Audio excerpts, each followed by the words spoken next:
let's get this solar eclipse business out of the way. Yay. Did anybody go other than our friend Bob the engineer? 312-642-5600, turnkey.pro answer line, 64636DA, turnkey.pro text line, because I'd like a first-person account of how exciting it was to see darkness for 4 minutes through cloud cover during the day. No, it wasn't cloud coverage up here, and it wasn't in Indianapolis, and it wasn't in Cleveland, Ohio. It was awesome. It was so spectacular, Dan. I started watching Fox News, and we love Bill Malugin, right? Well, he's in El Paso.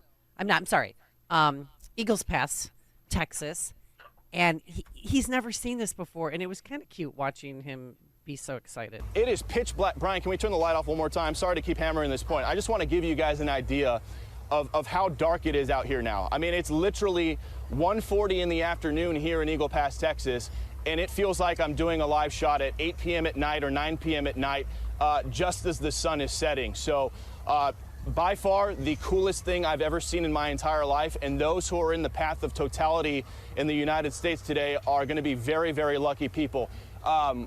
And we're lucky as well, because it has been overcast all day long, and right now we have a small break in the clouds where I'm able to look up and I'm able to see the complete totality of this eclipse right now. So I'm thankful for that. And as this thing starts moving northeast, I think it's on a northeast pass across the United States. God. You guys are going to be in Okay. store for just Continuous Good coverage. Lord. Well, it stopped. Yeah, During that it time, was nobody like- crossed it was- illegally. Yeah, right. Everybody stood together for 4 minutes. It was, wow, so spectacular. It was 1:40, but it was like it was 8:40. It was by the way, completely black. Did George? Yes. Yeah, I get the concept. George, did George, our producer, go to this? Did who?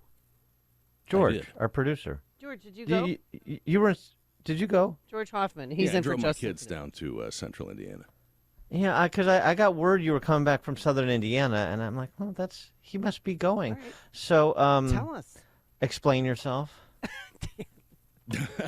I need an excuse. No, I got kids 12 and 6, and I like calling them out of school because I'm a cool dad. Oh, okay. Oh, you're just trying to be their friends. Oh, perfect. Oh, that's great. Yeah, Yeah, they're going to wind up in jail. Yeah, my parents' graves are down there, so we go down there every once great. in a while. Oh, no, you now and I your feel parents. bad. And Now I feel bad. Justin should feel worse because I should be sleeping in Indianapolis at my friend's house right now. So. Oh, boy. There's Okay, well, an wait. internal strife. What did your kids think? And what did you think? My daughter thought it was the coolest thing she'd ever seen, but she's 12. Okay. She's not an adult, so she gets a pass on that.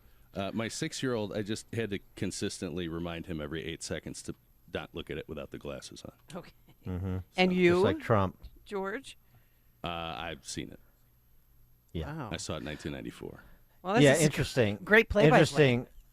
So it's sort of interesting the distinction between the 6-year-old and the 12-year-old and supposed adults in this world, right? Like adults who cover this. Malugin was relatively He was calm. reserved, Yeah. but that wasn't the case with all of the reporters down there bringing the play-by-play to you who were unlucky enough to make it down to one of the path of totality sites. The crowd is willing it!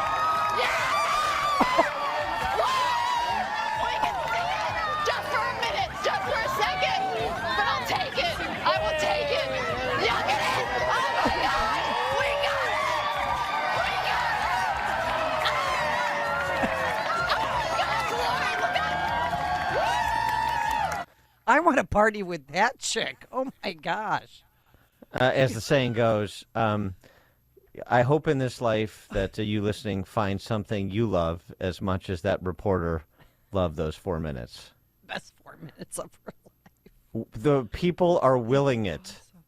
Yeah. Sure they are. Thank you, Carl Sagan. Bob in Buffalo Grove, of course, our man on the ground in Southern Illinois. Bob? Yes, thanks for the shout out. It was great. Calm yourself. As the eclipse proceeded, it got darker and darker and darker. As things will do during an eclipse, yes. Yeah. But then right before the eclipse, the total, you get a bright spark in the corner of the sun. They call it the wedding ring. And people were just shouting, and then it went into What were they totality. shouting exactly? Just Go wedding ring. yeah. And I had issues with my fancy digital camera trying to use it on a tripod, so I had to use just handheld it. A lot of other people had issues trying to find the sun in the sky because you had your filters on. What town were you in, Bob? What town? Whittington, which is just north of Benton, off the end of Rend Lake. And Dan would have loved it here because we were on a golf course. Yeah, Rend Lake is a nice area. I don't know if I drive 6 hours for 4 minutes of darkness, but it's a nice area. Yeah. And then I took a look at all my better pictures. Hopefully, came out on the digital camera. But I took a close look at one of them, and it appears I may have even gotten a solar flare. See? Because there's this bright red. Wow. Yeah. I'm crossing my fingers to see that. And and then the other issue there's that more? was interesting. People say it got dark. Yes, it got dark. I saw stars. Was there any looting at Rend Lake when it went dark? No. Oh, good. But the interesting thing is around the horizon, it was still sunny. You could still see like an orange rim around your horizon because out of totality, you're in the partial eclipse area, and the sun is still there. But for that 4 minutes, seeing the corona and being dark. It also got cool. Because once you lost the sun, also once you lost the sun, sure, because the sun's hot. Heat on your body. Yep, So exactly. When there's no sun, it gets colder. Right. Yep. Yeah. Yeah, Without the sun, we'd be icicles. Yeah.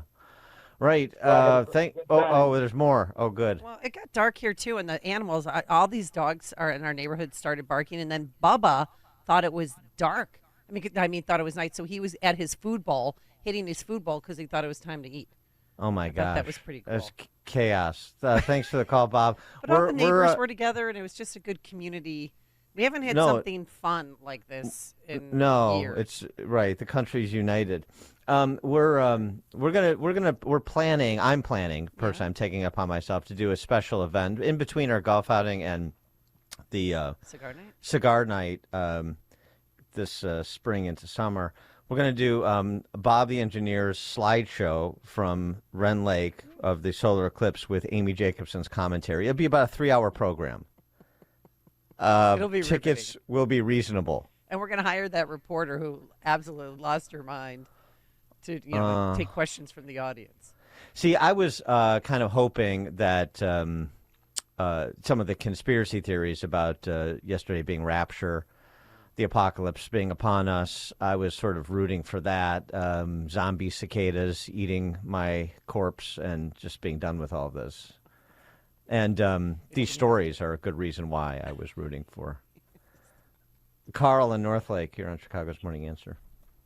Yeah, I love your subtle sarcasm with your excitement. And Rend Lake, I'll go to that for the 3 hours, but there's got to be open bar. Now, not your own excited there. about this blackout thing for 4 minutes. I mean, I got divorced and I went 4 years of blacking out. It was awesome. Best 4 years of your life. Thanks for the call, Carl. Len in Highland Park. Yeah, Dan, here's what my excitement would be for the eclipse. I'll be right back. It would be caddying for you. The sun disappears, and you're 170 out. And I go, Dan, I think you got to hit a 190 club because, it just dropped 20 degrees. And then you'd be about 2 feet Good caddy. from the stick. Boy, you'd go, Len, you really know your stuff. That would be my excitement. The only thing that happened yesterday is at the OTB, a few guys went out and put their glasses on. We all shared, and, the camaraderie was good, but it wasn't that exciting. I don't know what the big deal is. Yeah. Well, I mean, thanks for the call. It's a little bit tough because the camaraderie at the OTB is at such a high level to begin with. It's tough to get that last little increment that the Eclipse is supposed to provide. Okay. All right. Well, that's it for when's the next one coming? 60 years or something? 2044. Oh, we only have to wait 20 years. And then, All well, right. next time it comes to Chicago is 2099. All right. Well, then we have to wait 75 years for Chicago. I will not be with us, but Amy will be here No, I won't. to provide the details on that.